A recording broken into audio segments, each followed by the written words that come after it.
చన్నబుచ్చుకోడు.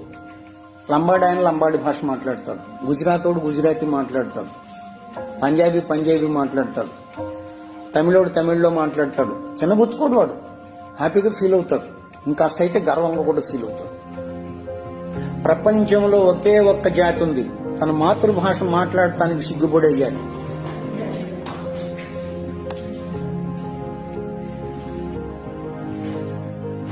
ఏం చేయలేం. దేశ భాషలందు తెలుగు లెస్స ఎక్కడో విన్నాం. కృష్ణదేవరాయల కాలంలో ఎవడో అన్నాడని ఆయనే అన్నాడు. దేశ భాషలందు కాదప్ప, ప్రపంచ భాషలందు తెలుగు లెస్స. ఎందుకో తెలుసండి, అన్ని అక్షరాలు ఉన్నటువంటి భాష ప్రపంచంలో లేదు, అన్ని విడి శబ్దాలు ఉన్నటువంటి భాష ప్రపంచంలో లేదు.